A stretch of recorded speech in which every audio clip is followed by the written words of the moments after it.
You clicked because you already feel it in your gut. The badges you grew up trusting are vanishing. The names your father swore by are being sold off, hollowed out, or quietly switched off for good. Here is the hard truth I did not want to admit.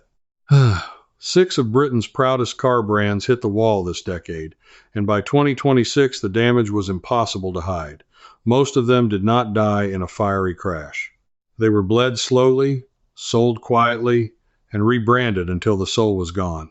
I am going to walk you through all 6, counting down, and the number 1 name will genuinely stun you, because it was not some tiny outfit nobody remembers. It was a legend. And what happened to it in 2024 and 2025 set the trap that sprang shut in 2026. Stay with me, because by the end you will understand exactly how a great British car company gets erased while the whole country is looking the other way. Let me tell you where this started for me. Back in 1978, I was 19 years old, standing in a cold showroom in Coventry with my dad, watching him run his hand along the bonnet of a brand new saloon like he was touching something holy. He told me, "Son, buy British, they build these to last a lifetime." I believed him. I spent the next 40 years believing him. And slowly, quietly, one badge at a time, I watched that promise get taken apart. I did not understand what I was seeing back then. I do now. So let me start at number 6, and I want you to notice how ordinary the ending was. Number 6 is Vauxhall. Now, I can already hear you. Vauxhall is still on the road, you will say. I saw one this morning. And you are right, the name is still hanging on. But listen to what actually happened. Vauxhall began building cars in Luton back in 1905. For over 100 years, that town and that badge were the same thing. Generations of families walked through those factory gates. Then, in the winter of 2024, the owners announced that the Luton van plant would shut, and by early 2025 it did.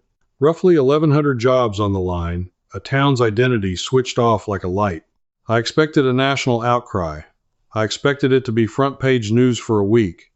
Instead, it lasted about 2 days. Then everyone moved on to the next thing. That is what shocked me. Not that it happened, but how quietly it happened. 120 years of British manufacturing, and it slipped away between the weather report and the football scores. Here is the part that stung. When I dug into it, I found the plant was not closing because nobody wanted the vehicles. It was closing because of decisions made in boardrooms hundreds of miles away by owners who see a British factory the way you and I see an old fridge in the garage, useful until it costs more than it is worth. That is the moment I realized these brands were not failing. They were being managed to death by people who felt nothing when the lights went out. But Vauxhall at least still limps on under a foreign parent. The next name I am going to give you did not even get that dignity, and it should have been the safest bet in the whole country. Number 5 is Lotus. If you know anything about proper driver's cars, you know Lotus. Founded by Colin Chapman back in 1948, built on one brilliant idea: add lightness, make the car so light and so pure that it dances.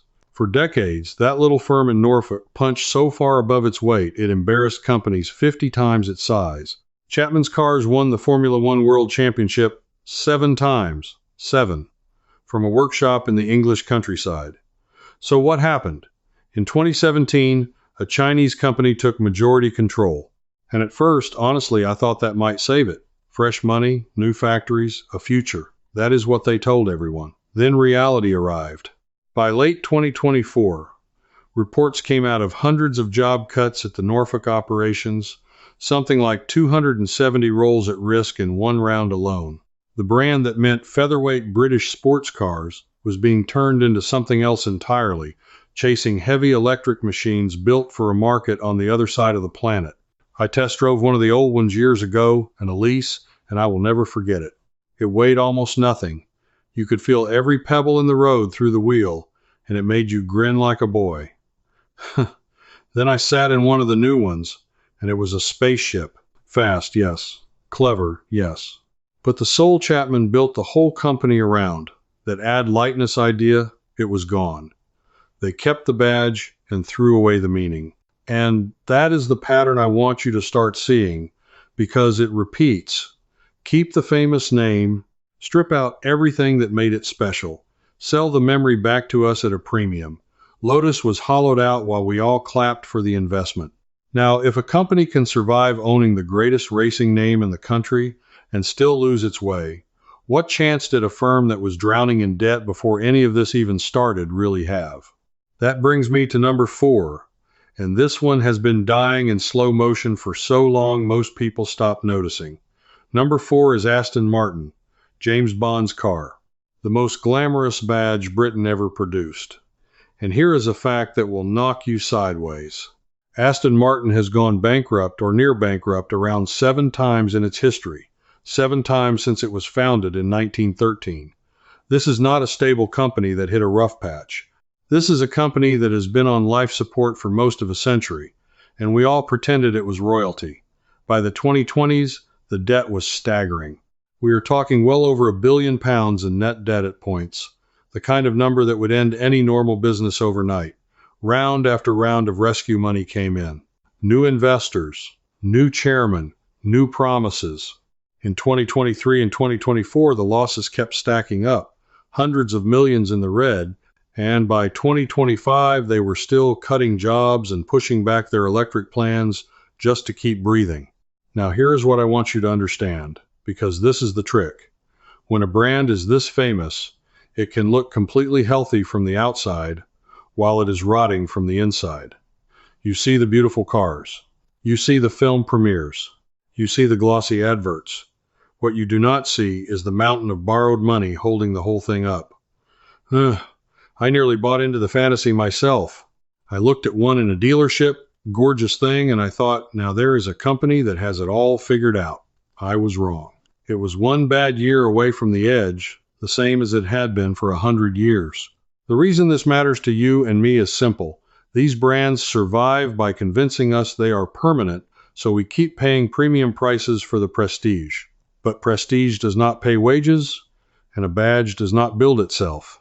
Somebody is always holding the debt, and eventually somebody always calls it in. So far, every brand I have named at least still exists in some form. But now, I want to take you to a name that promised to rise from the dead and roar back to life, and instead just quietly disappeared into a field. This is where it gets personal for a lot of British enthusiasts. Number 3 is TVR. If you were a certain kind of car-mad lad in the 1990s, TVR was your dream. Made in Blackpool, these were wild, loud, slightly dangerous machines with no traction control, no airbags, no electronic nannies of any kind. Just a big engine, a light body, and your own nerve. The company started way back in 1946, and for decades it built brutal, beautiful cars that tried to kill you and made you love them for it. Then it fell apart in the 2000s, went quiet, and everyone mourned.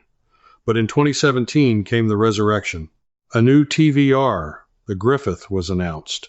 Beautiful design, a proper V8 engine, a planned factory in Wales, backed even by Welsh government money, something in the region of tens of millions of pounds of public support tied to the whole revival. Deposits were taken. Grown men cried. British sports car making was coming home. And then, nothing. Year after year, the car that was promised for 2019 just did not arrive. The factory saga dragged on and on. Deposit holders waited and waited, and by the mid-2020s the dream had gone stone cold, with the promised production still nowhere to be seen and the whole project looking like a ghost. I followed that story the whole way through, and I will tell you the exact moment my heart sank. It was when I realized the announcements had stopped feeling like news and started feeling like excuses. That is always the sign. When a company stops showing you finished cars and starts showing you press releases, the game is nearly over. TVR did not collapse in a dramatic explosion. It collapsed in silence, in delays, in a field in Wales where a factory was supposed to be. Now here is where I need to stop and talk to the person watching this who is thinking, well, this is all very sad, but these are rich men's toys and expensive follies. What has any of it got to do with me and my ordinary life? I want to talk to you directly for a minute, because the next part is exactly for you. You do not need to be able to afford any of these cars for their story to save you real money. Here is the lesson hiding inside all of this, and you can start using it this week with nothing but your own eyes and a bit of patience. Every single one of these brands died the same way. They coasted on their old reputation long after the substance was gone. And that same trick is being played on you every single day, on things you actually do buy. The kettle, the washing machine, the work boots, the tools in your shed. Here is what I started doing, and it costs nothing. Before I buy anything with a proud old British name on it now, I stop and I ask one simple question. Who actually owns this company today? And where is this actually made? That is it. 2 minutes on a search, or even just turning the box over and reading the small print. I have caught brand after brand that I trusted from childhood that are now just a badge stuck on the same generic product everyone else sells. The name was the last thing left, and they were charging me extra for it. I saved myself, I reckon, a couple of £100 last year alone just by refusing to pay the loyalty tax on names that no longer mean what they used to. An old kettle brand my mother swore by, now just a sticker on a mass-produced unit. A tool name my dad trusted, now owned by a giant conglomerate churning out the cheap stuff. Same lesson as Lotus. Same lesson as Vauxhall. Keep the name, gut the substance, charge you for the memory. So the next time you are about to pay more for a familiar badge, do what I do. Turn it over. Ask who owns it now. Ask where it is really from.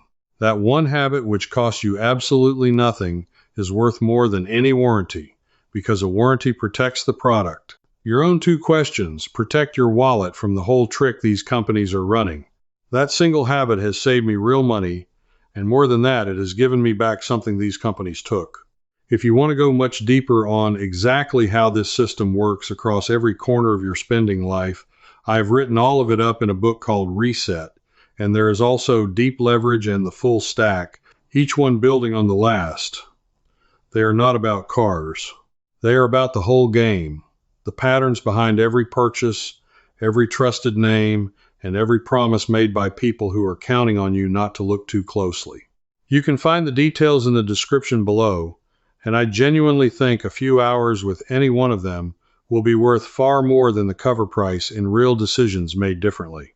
So let me take you now to the 2 names left on this list, because they are the ones that will genuinely make your jaw drop.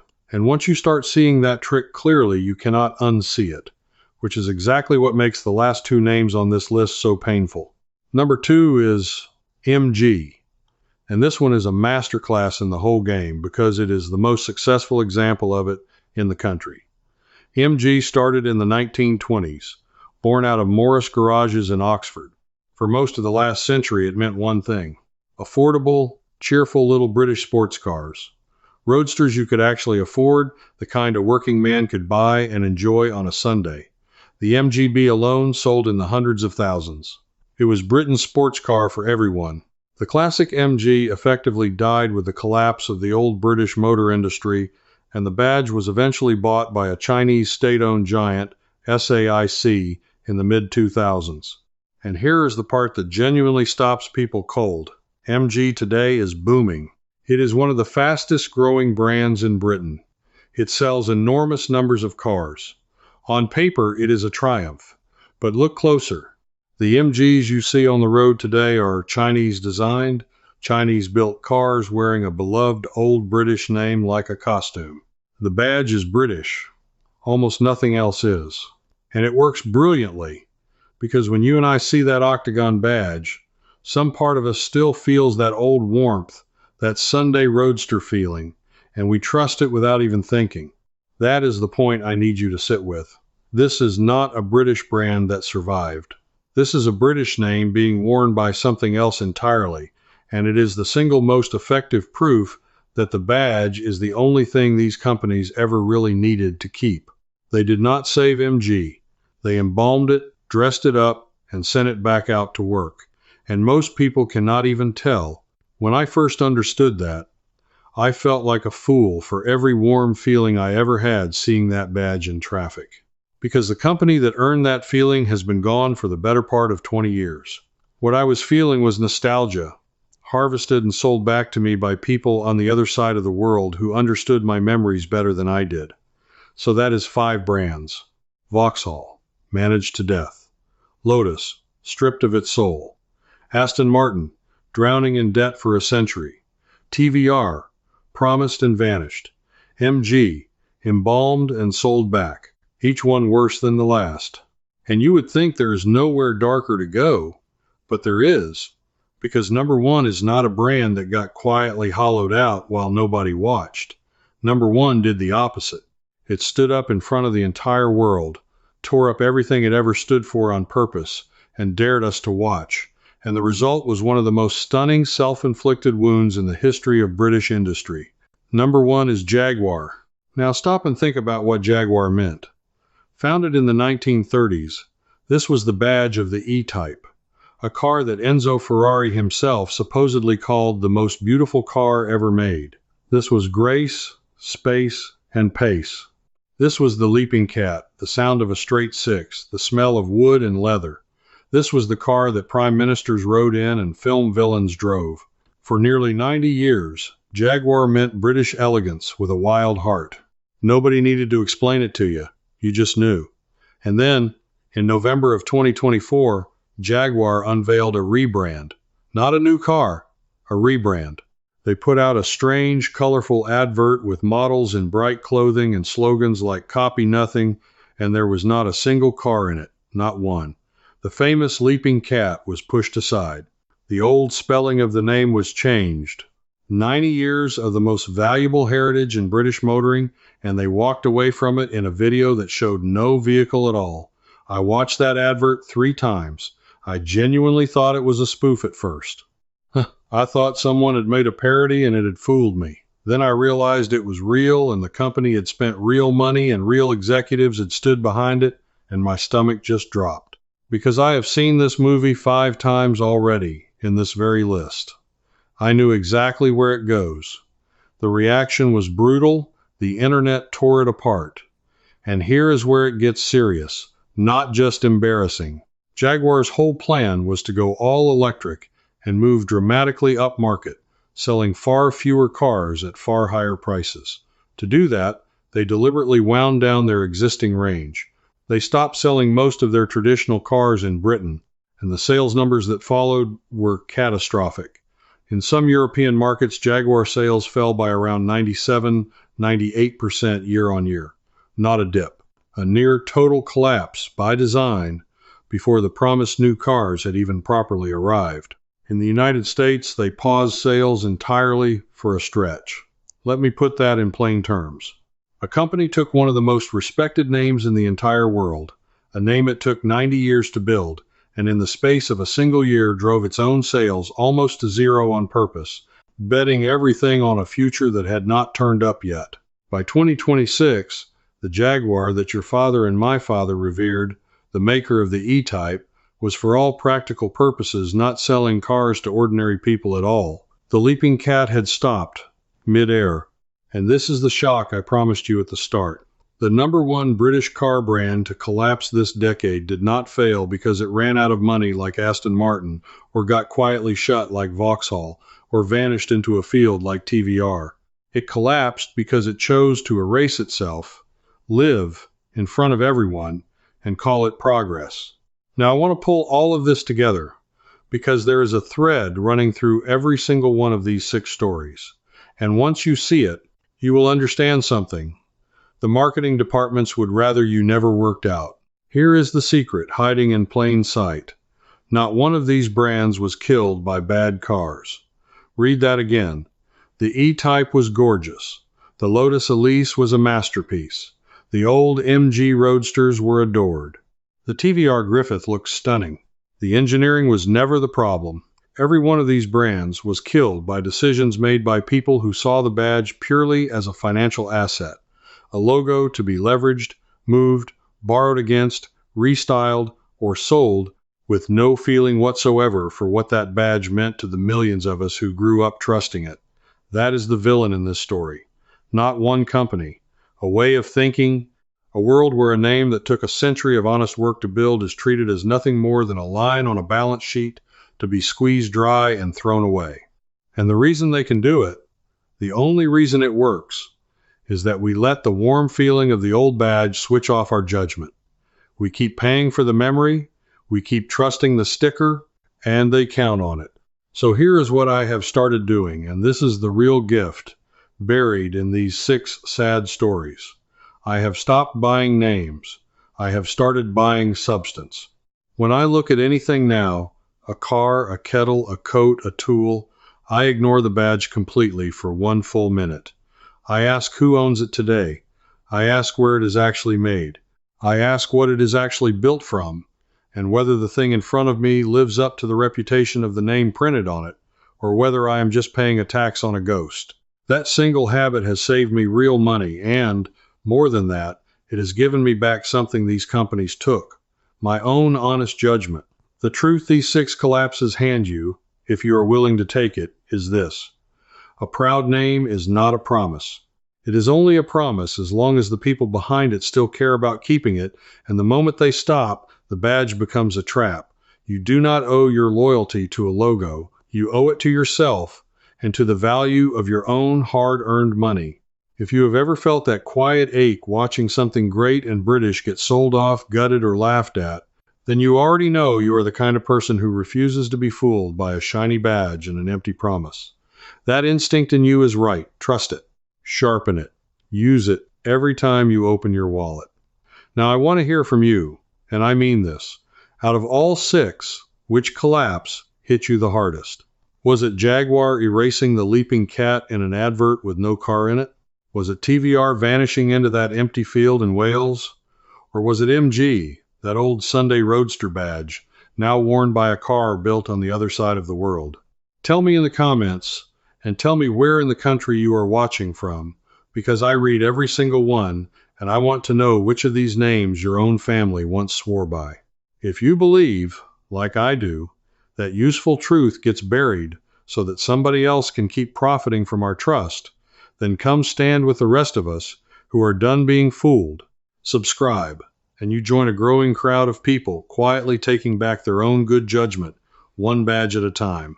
And keep an eye out for the next one, because I have been digging into a household name you almost certainly have in your kitchen right now, a brand you would swear is still as British as it ever was, and what I found on the bottom of that box is going to change how you shop for good.